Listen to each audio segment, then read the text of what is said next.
शुक्लांबरधरं विष्णुं शशिवर्णं चतुर्भुजं प्रसन्नवदनं ध्यायेत् सर्वविघ्नोपशान्तये। व्यासं वसिष्ठनप्तारं शक्तै पौत्रमकल्मषं पराशरात्मजं वन्दे सुखतातं तपोनिधिं। व्यासाय विष्णुरूपाय व्यासरूपाय विष्णवे नमो वै ब्रह्मनिधये वासिष्ठाय नमो नमः। अविकाराय शुद्धाय नित्याय परमात्मने सदैकरूपरूपाय विष्णवे सर्वजिष्णवे। यस्य स्मरणमात्रेण जन्म संसारबन्धनात् विमुच्यते नमस्तस्मै विष्णवे प्रभविष्णवे। ॐ नमो विष्णवे प्रभविष्णवे। श्रीवैशम्पायन उवाच श्रुत्वा धर्मानशेषेण पावनानि च सर्वशः युधिष्ठिरः शान्तनवं पुनरेवाभ्यभाषत। युधिष्ठिर उवाच किमेकं दैवतं लोके किं वाप्येकं परायणं स्तुवन्तः कमर्चन्तः प्राप्नुयुर्मानवा शुभम्। को धर्मः सर्वधर्माणां भवतः परमो मतः किं जपन्मुच्यते जन्तुर्जन्म संसारबन्धनात्। श्रीभीष्म उवाच जगत्प्रभुं देवदेवम् अनन्तं पुरुषोत्तमं स्तुवन्नाम सहस्रेण पुरुषस्तततोत्थितः तमेव चार्चयन् नित्यं भक्त्या पुरुषम् अव्ययम्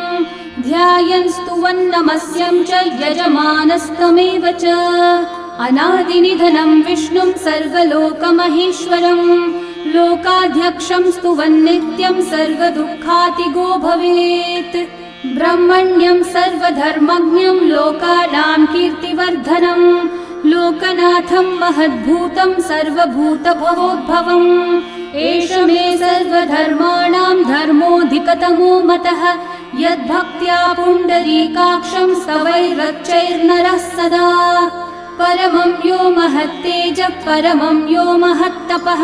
परमं यो महद्ब्रह्म परमं यः परायणं।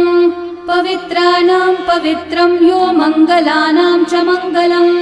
देवतं देवतानां च भूतानां यो व्ययः पिता। यतः सर्वाणि भूतानि भवन्त्यादियुगागमे यस्मिंश्च प्रलयं यान्ति पुनरेव युगक्षये तस्य लोकप्रधानस्य जगन्नाथस्य भूपते विष्णोर्नाम सहस्रं मे शृणु पापभयापहम्। यानि नामानि गौणानि विख्यातानि महात्मनः ऋषिभिः परिगीतानि तानि वक्ष्यामि भूतये। ऋषिर्नाम्नां सहस्रस्य वेदव्यासो महामुनिः छन्दोनुष्ठुप् तथा देवो भगवान् देवकीसुतः अमृतांशोद्भवो बीजं शक्तिर्देवकी नन्दनः त्रिसामाहृदयं तस्य शान्त्यर्थे विनियुज्यते। विष्णुं जिष्णुं महाविष्णुं प्रभविष्णुं महेश्वरम् अनेकरूपदैत्यान्तं नमामि पुरुषोत्तमम्। अस्य श्रीविष्णोर्दिव्यसहस्रनामस्तोत्रमहामन्त्रस्य श्रीवेदव्यासो भगवान् ऋषिः अनुष्ठुप् श्रीमहाविष्णुः परमात्मा श्रीमन्नारायणो देवता अमृतांशोद्भवो भानुरिति बीजम् देवकी नन्दनसृष्टेति शक्तिः उद्भवक्षोभणो देव इति परमो मन्त्रः शङ्खबृन्नन्दकी चक्रीति कीलकम् शार्ङ्गधन्वा गदाधर इति अस्त्रम् रथाङ्गपाणिरक्षोभ्य इति नेत्रम् त्रिसामासामगः सामेति कवचम् आनन्दं परब्रह्मेति योनिः ऋतुः सुदर्शनः काल इति दिग्बन्धः श्रीविश्वरूप इति ध्यानम् श्रीमहाविष्णुः प्रीत्यर्थे सहस्रनाम जपे विनियोगः।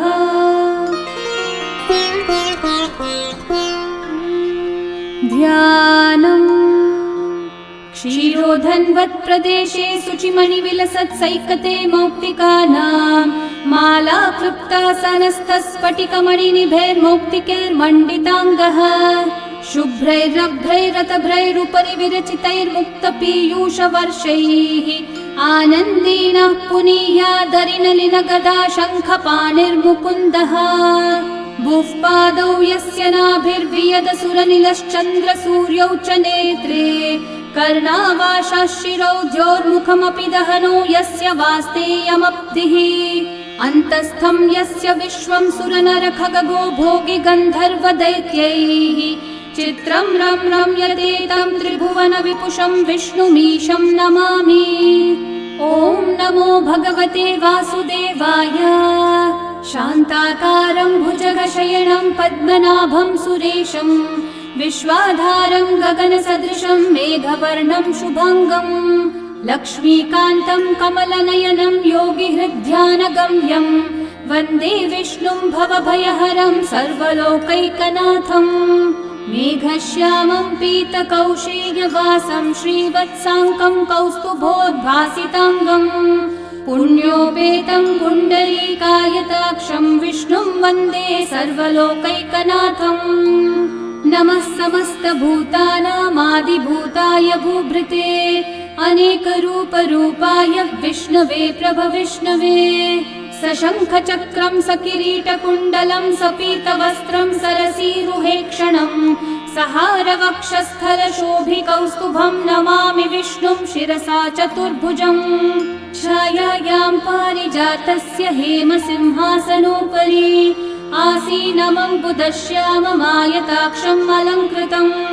चन्द्राननं चतुर्बाहुं श्रीवत्साङ्कितवक्षसं रुक्मिणी सत्यभामाभ्यां सहितं कृष्णमाश्रये। ॐ विश्वं विष्णुर्वषट्कारो भूतभव्यभवत्प्रभुः भूतकृद्भूतभृद्भावो भूतात्मा भूतभावनः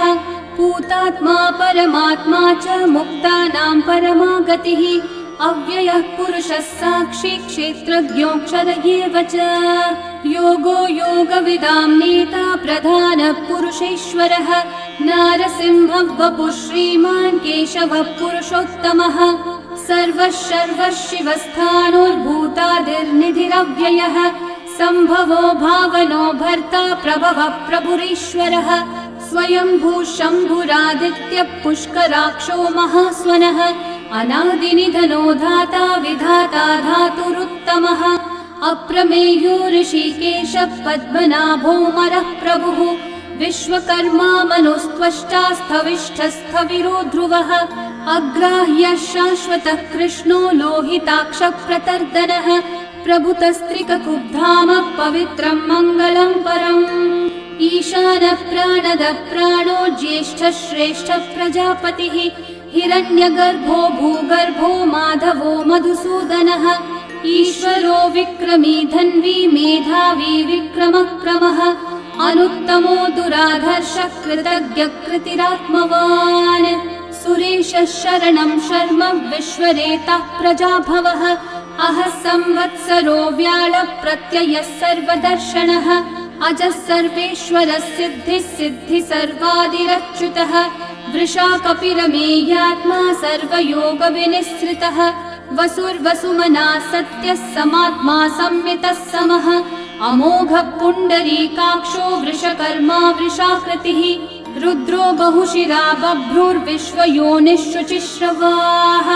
अमृतः शाश्वतस्थाणोर्वरारोहो महातपाः सर्वगः सर्वविद्भानुः विश्वक्सेनो जनार्दनः वेदो वेदविदव्यङ्गो वेदाङ्गो वेदवित्कविः लोकाध्यक्षः सुराध्यक्षो धर्माध्यक्षः कृताकृतः चतुरात्मा चतुर्व्यूहश्चतुर्दंष्ट्रश्चतुर्भुजः भ्राजिष्णुर्भोजनं भोक्ता सहिष्णुर्जगदादिजः अनघो विजयो जेता विश्वयोनिः पुनर्वसुः उपेन्द्रो वामनः प्रांशुरमोघः शुचिरूर्चितः अतीन्द्रः सङ्ग्रहः सर्गो धृतात्मा नियमो यमः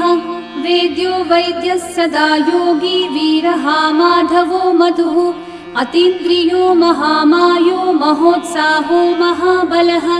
महाबुद्धिर्महावीर्यो महाशक्तिर्महाद्युतिः अनिर्देश्य वपुः श्रीमान् अमेयात्मा महाधृतक् महेश्वासो महीभर्ता श्रीनिवासः सतां गतिः अनिरुद्धः सुरानन्दो गोविन्दो गोविदाम्पतिः मरीचिर्दमनोहंसः सुपर्णो भुजगोत्तमः हिरण्यनाभः सुतपः पद्मनाभः प्रजापतिः अमृत्युः सर्वदृक्सिंहः सन्धाता सन्धिमान् स्थिरः अजो दुर्मशनः शास्ता विश्रुतात्मा सुरारिः गुरुर्गुरुतमो धामः सत्यः सत्यः पराक्रमः निमिषो निमिषस्रग्विवाचस्पतिरुदारधीः अग्रणीर्ग्रामणी श्रीमान् न्यायो नेता समीरणः सहस्रमूर्धा विश्वात्मा सहस्राक्षः सहस्रपात् आवर्तनो निवृत्तात्मा संवृतः संप्रमर्दनः अहः संवर्तको वह्निरनिलो धरणीधरः सुप्रसादः प्रसन्नात्मा विश्वदृग्विश्वभुग्विभुः सत्कर्ता सत्कृतः साधुर्जन्मुर्नारायणो नरः असंख्येयो प्रमेयात्मा विशिष्टः शिष्टकृच्छुचिः सिद्धार्थः सिद्धसङ्कल्पः सिद्धिदः सिद्धिसाधनः वृषाही वृषभो विष्णुर्वृषपर्वा वृषोदरः वर्धनो वर्धमानश्च विविक्तः श्रुतिसागरः सुभुजो दुर्धरो वाग्मी महेन्द्रो वसुदो वसुः नैकरूपो बृहद्रूपः क्षिपिविष्टप्रकाशनः ओजस्तेजोद्युतिधरः प्रकाशात्मा प्रतापनः ऋद्धस्पष्टाक्षरो मन्त्रश्चन्द्रांशूर्भास्करद्युतिः अमृतांशूद्भवो भानुर्शशबिन्दुः सुरेश्वरः औषधं जगतः सेतुः सत्यधर्मः पराक्रमः भूतभव्यभवन्नाथः पवनः पावनो नलः कामः कामकृत्कान्तः कामः कामप्रदः प्रभुः युगादिकृद्युगावर्तो नैकमायो महाशनः अदृश्यो व्यक्तरूपश्च सहस्रजिदनन्तजित् इष्टो विशिष्टशिष्टेष्ठः शिखण्डी नहुषो वृषः क्रोधः क्रोधकृत्कर्ता विश्वबाहुर्महीधरः अच्युतः प्रथितः प्राणः प्राणदो वासवानुजः अपान्निधिरधिष्ठानम् अप्रमत्तः प्रतिष्ठितः स्कन्दस्कन्दद्धरो धुर्यो वरदो वायुवाहनः वासुदेवो बृहद्भानुरादिदेवः पुरन्दरः अशोकस्थारणस्थारः शूरः शौरिर्जनेश्वरः अनुकूलः शतावर्तः पद्मी पद्मनिभीक्षणः पद्मनाभोरविन्दाक्षः पद्मगर्भः शरीरभृत् महर्धिरिग्धो वृद्धात्मा महाक्षो गरुडध्वजः अतुलः शरभो भीमः समयज्ञो हविर्हरिः सर्वलक्षणलक्षण्यो लक्ष्मीवान् समितिञ्जयः विक्षरो रोहितो मार्गो हेतुर्दामोदरः सहः महीधरो महाभागो वेगवानमिताशनः उद्भवक्षोभणो देवः श्रीगर्भः परमेश्वरः करणं कारणं कर्ता विकर्ता गहनो गुहः व्यवसायो व्यवस्थानः संस्थानस्थानदो ध्रुवः परर्धि परमस्पष्टः तुष्टः पुष्टः शुभेक्षणः रामो विरामो विरतो मार्गो नेयो नयो नयः वीरशक्तिमतां श्रेष्ठा धर्मो धर्मविदुत्तमः वैकुण्ठः पुरुषः प्राणः प्राणदः प्रणवपृथुः हिरण्यगर्भः शत्रुघ्नो व्याप्तो वायुरधोक्षजः ऋतुः सुदर्शनः कालः परमेष्ठी परिग्रहः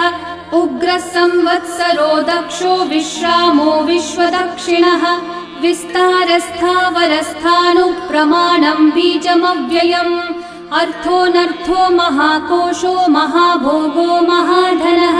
अनिर्विण्णस्थविष्ठो भूर्धर्मयूपो महामखः नक्षत्रनेमिर्नक्षत्री क्षामः समीहनः यज्ञयुज्यो महेज्यश्च क्रतुः सत्रं सताङ्गतिः सर्वदर्शी विमुक्तात्मा सर्वज्ञो ज्ञानमुत्तमम् सुव्रतः सुमुखः सूक्ष्मः सुघोषः सुखदः सुहृत् मनोहरोजितक्रोधो वीरबाहुर्विदारणः स्वापनस्ववशो व्यापी नैकात्मानैककर्मकृत् वत्सरो वत्सलो वत्सी रत्नगर्भो धनीश्वरः धर्मगुग्धर्मकृद्धर्मी सदसक्षरमक्षरम्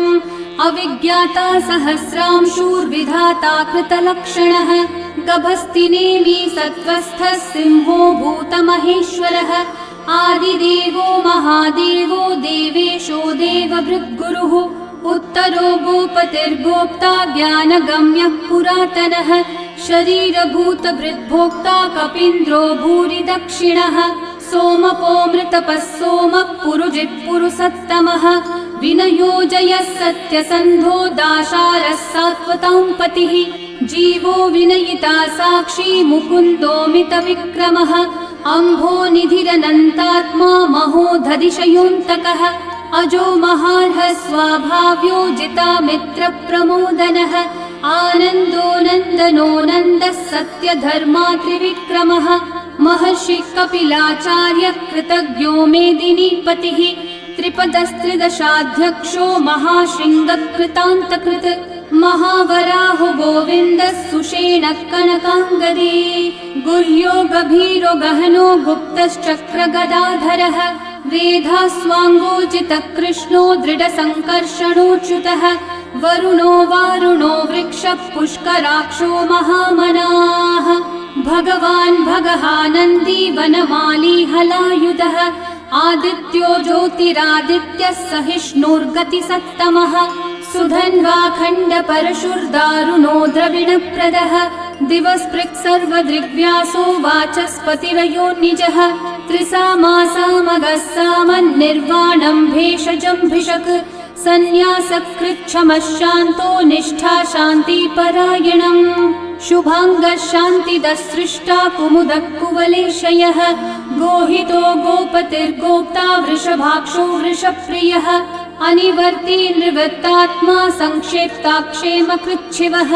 श्रीवत्सवक्षा श्रीवासः श्रीपतिः श्रीमतांवरः श्रीधः श्रीशः श्रीनिवासः श्रीनिधिः श्रीविभावनः श्रीधरः श्रीकरः श्रेयः श्रीमान् लोकत्रयाश्रयः स्वक्षः स्वङ्गः शतानन्दो नन्दिर्ज्योतिर्गणेश्वरः विजितात्मा विधेयात्मा सत्कीर्तिश्चिन्न संशयः उदीर्णः सर्वतश्चक्षुरनीशः शाश्वतस्थिरः भूषयो भूषणो भूतिर्विशोकः शोकनाशनः अर्चिष्मान् अर्चितः कुम्भो विशुद्धात्मा विशोधनः अनिरुद्धो प्रतिरथः प्रद्युम्नोमितविक्रमः कालनेमी निहावीरः शौरी शूरजनेश्वरः त्रिलोकात्मा त्रिलोकेशः केशवः केशिहा हरिः कामदेवः कामपालः कामी कान्तकृतागमः अनिर्देश्य वपुर्विष्णु वीरोऽनन्तो धनञ्जयः ब्रह्मण्यो ब्रह्मकृद् ब्रह्मा ब्रह्म ब्रह्मविवर्धनः ब्रह्मविद् ब्राह्मणो ब्रह्मी ब्रह्मज्ञो ब्राह्मणप्रियः महाकर्मो महाकर्मा महातेजा महोरगः महाक्रतुर्महायज्वा महायज्ञो महाहविः स्तव्यस्तव प्रियस्तोत्रं स्तुतिस्तोतारणप्रियः पूर्णपूरयिता पुण्यकीर्तिरणामयः मनोजवस्तीर्थकरो वसुरेता वसुप्रदः वसुप्रदो वासुदेवो वसुर्वसुमनाहविः सद्गति सत्कृति सत्ता सद्भूति सत्परायणः शूरसेनो यदुश्रेष्ठः सन्निवासः सुयामुनः भूता वासो वासुदेवः सर्वासु निलयो नलः दर्पः दर्पदो दृप्तो दुर्धरोऽथा पराजितः विश्वमूर्तिर्महामूर्तिर्दीप्तमूर्तिरमूर्तिमान् अनेकमूर्तिरव्यक्तः शतमूर्तिशताननः एकोनैकः स वक्कः किं यतत्पदमनुत्तमम् लोकबन्धुर्लोकनाथो माधवो भक्तवत्सलः सुवर्णवर्णो हेमाङ्गो वराङ्गश्चन्दनाङ्गदे वीरः विषमः शून्यो घृताशीरशलश्चलः अमानी मानदो मान्यो लोकस्वामी त्रिलोकधृक् सुमेधा मेधजो धन्यः सत्यमेधाधराधरः तेजो वृषो द्युतिधरः सर्वशस्त्रभृतांवरः प्रग्रहो निग्रहो व्यग्रो नैकः शृङ्गो गदाग्रजः चतुर्मूर्तिश्चतुर्बाहुश्चतुर्व्यूहश्चतुर्गतिः चतुरात्मा चतुर्भावश्चतुर्वेदविदेकपात् समावर्तो निर्वृत्तात्मा दुर्जयो दुरतिक्रमः दुर्लभो दुर्गमो दुर्गो दुरावासो दुरारिहा शुभांगो लोकसारङ्गः सुतन्तुस्तन्तुवर्धनः इन्द्रकर्मा महाकर्मा कृतकर्मा कृतागमः उद्भवः सुन्दर सुन्दो रत्ननाभः सुलोचनः अर्को वाजस्सनः शृङ्गी जयन्तः सर्वविजयी सुवर्णबिन्दुरक्षोभ्यः सर्ववागीश्वरेश्वरः महाहृदो महागर्तो महाभूतो महानिधिः कुमुदः कुन्दरः कुन्दः पर्जन्यः पावनो निलः अमृताशोऽमृतवपुः सर्वज्ञः सर्वतोमुखः सुलभः सुव्रतः सिद्धः शत्रुजिच्छत्रुतापनः न्यग्रोधोदम्बरोऽश्वत्थश्चाणूरान्ध्रनिषूदनः सहस्रार्ची सप्तजिह्वा सप्तैधा सप्तवाहनः अमूर्तिरनघोचिन्त्यो भयकृद्भयनाशनः अनुर्बृहत्कृशस्थूलो गुणभृन्निर्गुणो महान् अधृतस्वधृतस्वास्य प्राग्वंशो वंशवर्धनः भारभृत्कथितो योगी योगीशः सर्वकामदः आश्रमश्रमणश्रामः सुपर्णो वायुवाहनः धनुर्धरो धनुर्वेदो दण्डो दमयिता दमः अपराजितः सर्वसहो नियन्ता नियमो यमः सत्त्ववान् सात्विकः सत्यः सत्यधर्मपरायणः अभिप्रायप्रियार्होर्हः प्रियकृत्प्रीतिवर्धनः विहाय स गतिर्ज्योतिः सुरचिर्हुतभुक् विभुः रविर्विरोचनः सूर्यः सविता रविलोचनः अनन्तो हुतभुग्भोक्ता सुखदो नैकजोऽग्रजः अनिर्विण्णः सदा मर्षि लोकाधिष्ठानमद्भुतः सनात् सनातनतमः कपिलः कपिरव्ययः स्वस्तिदः स्वस्तिकृत् स्वस्ति स्वस्ति भुक् स्वस्ति दक्षिणः अरौद्रः कुण्डली चक्री विक्रम यूर्जितशासनः शब्दातिगः शब्दसः शिशिरः शर्वरीकरः अक्रूरः पेशलो दक्षो दक्षिणः क्षमिनाम्बरः विद्वत्तमो वीतभयः पुण्यश्रवणकीर्तनः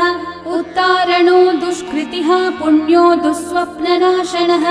वीरः रक्षणः सन्तो जीवनः पर्यवस्थितः अनन्तरूपोऽनन्तश्रीर्जितमन्युर्भयापहः चतुर्रश्रो गभीरात्मा विदिशो व्यादिशो दिशः अनादिर्भूर्भुवो लक्ष्मी सुवीरो रुचिराङ्गदः जननो जनजन्मादि भीमो भीमपराक्रमः आधारनिलयो धाता पुष्पहासः प्रजागरः ऊर्ध्वगः सत्पथाचारः प्राणदः प्रणवप्पणः प्रमाणं प्राणनिलयं प्राणभृत् प्राणजीवनः तत्त्वं तत्त्वविदेकात्मा जन्म मृत्युजरातिगः भूर्भुवः स्वस्तरुस्तारः सविता प्रपितामहः यज्ञो यज्ञपतिर्यज्वा यज्ञाङ्गो यज्ञवाहनः यज्ञभृद्यज्ञकृद्यज्ञी यज्ञभुग्यज्ञसाधनः यज्ञातकृद्यज्ञगुह्यामन्नमन्नादयेव च आत्मयोनिः स्वयं जातो वैखानः सामगायनः देवकीनन्दनः सृष्टा शितीशः पापनाशनः शङ्खबृन्नन्दकी चक्री शार्ङ्गधन्वा गदाधरः रथाङ्गपाणिरक्षोभ्यः सर्वप्रहरणायुधः सर्वप्रहरणायुध ॐ नम इति वनमाली गदी शार्ङ्गी शङ्खी चक्री च नन्दकी श्रीमान्नारायणो विष्णुर्वासुदेवोऽभिरक्षतु वनमाली गदी शार्ङ्गी शङ्खी चक्री च नन्दकी श्रीमान्नारायणो विष्णुर्वासुदेवोऽभिरक्षतु वनमाली गदी शार्ङ्गी शङ्खी चक्री च नन्दकी श्रीमान्नारायणो विष्णुर्वासुदेवोऽभिरक्षतु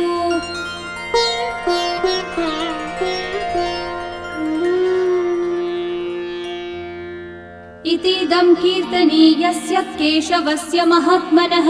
नाम्नां सहस्रं दिव्यानाम् अशेषेण प्रकीर्तितम्